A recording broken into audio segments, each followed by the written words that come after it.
The wind pushed cold air across the training yard as a group of recruits stood in a straight line under the harsh white lights mounted along the perimeter fence.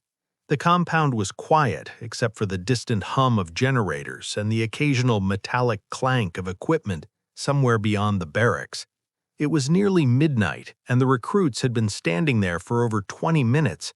No one spoke. At the far end of the line stood a young woman in a standard training uniform. Her boots were dusty, her sleeves rolled neatly, and her expression calm despite the tension around her.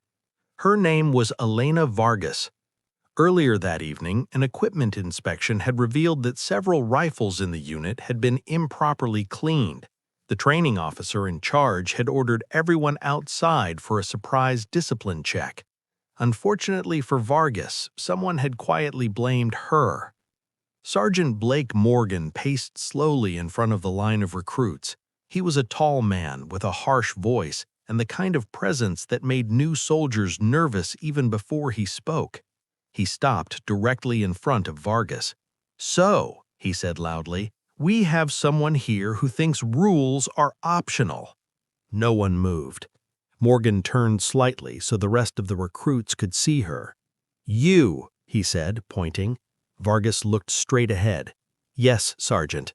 Morgan folded his arms. "You're the one who cleaned the rifles tonight?" "Yes, Sergeant." "Then explain why 3 of them failed inspection." Vargas answered calmly. "I cleaned the ones assigned to me, Sergeant." Morgan laughed sharply. "That's funny." A few recruits shifted nervously. Morgan leaned closer. "You think you're special?" "No, Sergeant." He circled around her slowly. "Because from where I'm standing, it looks like you tried to cut corners." Vargas didn't respond. Morgan turned toward the rest of the recruits. "Sometimes people need a reminder," he said loudly. He looked back at Vargas. "Step forward." She obeyed without hesitation. Morgan gestured toward the center of the yard. "Stand there." The other recruits watched quietly. Morgan began speaking loud enough for everyone to hear. "If someone fails their duties, they don't get to hide behind the uniform." He pointed at Vargas. "Remove your jacket." For a moment, the yard went completely silent. Some recruits exchanged uneasy looks, but Vargas calmly removed her outer uniform jacket and placed it on the ground. Morgan continued. "Boots." She bent down and untied them, setting them beside the jacket. A few recruits looked uncomfortable now. The night air was cold, and the training lights cast long shadows across the concrete. Morgan paced slowly. "Uniform inspections teach accountability," he said. He glanced at her again. "Shirt." Vargas hesitated for half a second. Then she removed the outer shirt layer of the uniform, leaving the standard military undershirt. The moment felt tense, not humiliating, but heavy with the kind of pressure that came from public discipline. Morgan smirked slightly. "Maybe next time you'll remember to follow procedures." Somewhere beyond the yard, the sound of approaching vehicles echoed faintly. None of the recruits noticed. Morgan continued his lecture. "You think joining the military means people are going to protect your pride." He shook his head. "No one protects pride here." Just then, the sound of boots approached from the gate entrance. 3 figures walked through the opening in the fence. They moved with quiet confidence. Their uniforms were different from the recruits. Dark tactical gear, heavy packs, and the unmistakable patches of an elite naval special operations unit. Navy SEALs. The recruits stiffened slightly when they saw them. Morgan turned, slightly irritated by the interruption. "What's this?" he muttered. Leading the small group was a tall man with gray streaks in his hair and a calm but commanding presence. He walked into the yard slowly, observing the situation. The moment his eyes landed on Vargas, something changed. His expression froze. He stepped closer. Morgan spoke first. "This is a training discipline exercise. You'll need to wait." The SEAL leader ignored him. He moved closer to Vargas, his eyes fixed on her back. Because beneath the thin fabric of the undershirt, visible through the sweat and light, was the outline of a large tattoo running along her spine. It wasn't decorative, it wasn't artistic, it was unmistakable. A trident design intertwined with the insignia of a classified naval unit that only a handful of people in the military even knew existed. The SEAL leader's expression shifted instantly. He turned toward Morgan. "Stop." The single word carried enough authority that the entire yard went silent. Morgan frowned. "I'm conducting a training discipline." The SEAL leader cut him off. "Sergeant." His voice was calm but firm. "Step away from her." Morgan blinked in confusion. "Excuse me?" The SEAL leader stepped forward another pace. "I said, step away." Something in his tone made Morgan pause. The other SEALs behind him were now watching Vargas carefully. One of them whispered quietly, "Is that?" The leader nodded once. Morgan looked between them. "What's going on?" The SEAL leader turned toward Vargas. For a moment, neither of them spoke. Then the leader straightened slightly and raised his hand in a crisp salute. The entire yard froze. Morgan stared in disbelief.